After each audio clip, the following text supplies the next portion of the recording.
Friends ఎలా ఉన్నారు? ఈరోజు ముల్లంగి సాంబార్ చూద్దామండి. ఎంతో టేస్టీగా ఉండే ఈ ముల్లంగి సాంబారు రైస్లో వేసుకొని తింటే ఉంటుందండి రుచి.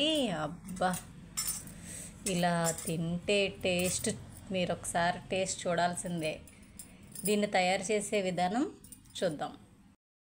ప్రాసెస్లోకి వెళ్ళిపోదామండి. ముందుగా తరుక్కున్న ఆనపకాయ ముక్కలు, బెండకాయ, పచ్చిమిర్చి, టమాటా, డ్రమ్ స్టిక్, ఆనియన్, ముల్లంగి అండి, పప్పు, చింతపండు, కారం, పసుపు, సాల్ట్, సాంబార్ పౌడర్. ముందుగా ఈ ముక్కలన్నింటినీ ఒక 2 విజిల్స్ వచ్చేదాకా ఉడకబెట్టుకుందాం అండి. కుక్కర్లో వేసి కుక్కర్లో ముక్కలు 2 విజిల్స్ రావాలండి. ముక్కలు ఉడికిపోయాయండి. ఇప్పుడు ముందుగా ఉడకబెట్టుకున్నటువంటి కందిపప్పు వేసేద్దాము.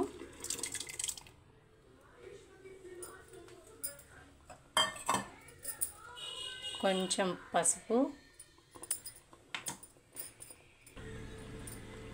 1 స్పూన్ కారం,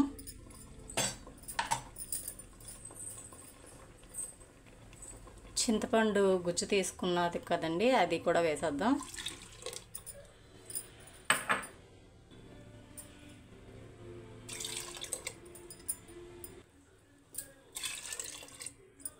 నాలుగు కప్పుల దాకా నీళ్ళు పోసానండి. మరీ చిక్కగా కాదు, మరీ పలచగా కాకుండా ఉండాలి కదండి. ఇప్పుడు సాంబార్ పౌడర్ కూడా వేసేసుకుందాం. ఇప్పుడు సన్నగా తరిగినటువంటి కొత్తిమీర కాడలు కూడా వేసేసుకుందాం.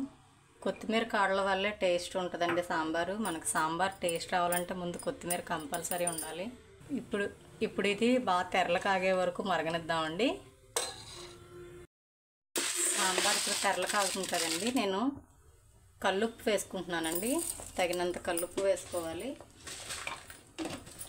ఇంకాసేపు మరిగాక తాలింపు వేద్దామండి. ఇప్పుడు పక్కన స్టవ్ మీద బాండి పెట్టుకొని స్టవ్ వెలిగించుకొని 2 స్పూన్ల ఆయిల్ వేసానండి. ఇప్పుడు తాలింపులు తీసుకున్నానండి. వెల్లుల్లి, జీలకర్ర, ఎండుమిర్చి, ఆవాలు, మినపప్పు ముందుగా ఒక్కొక్కటిగా వేసేద్దాం. వెల్లుల్లి వేగనిద్దామండి.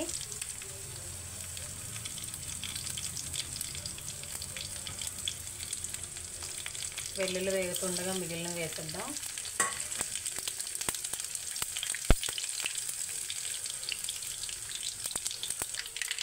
ఇప్పుడు అవి వేగుతుండగా కరివేపాకును, ఎండుమిర్చి కూడా వేద్దామండి.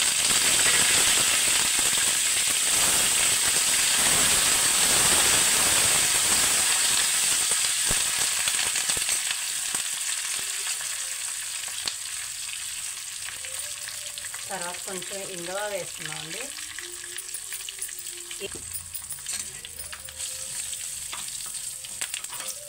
మంచి స్మెల్ వస్తుందండి.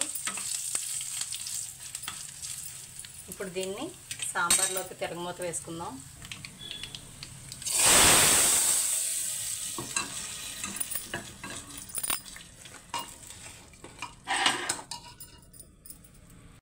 ఇప్పుడు తాలింపు వేస్తాం కదండి, లాస్ట్గా పైన కొంచెం కొత్తిమీర చల్లుకుందాం.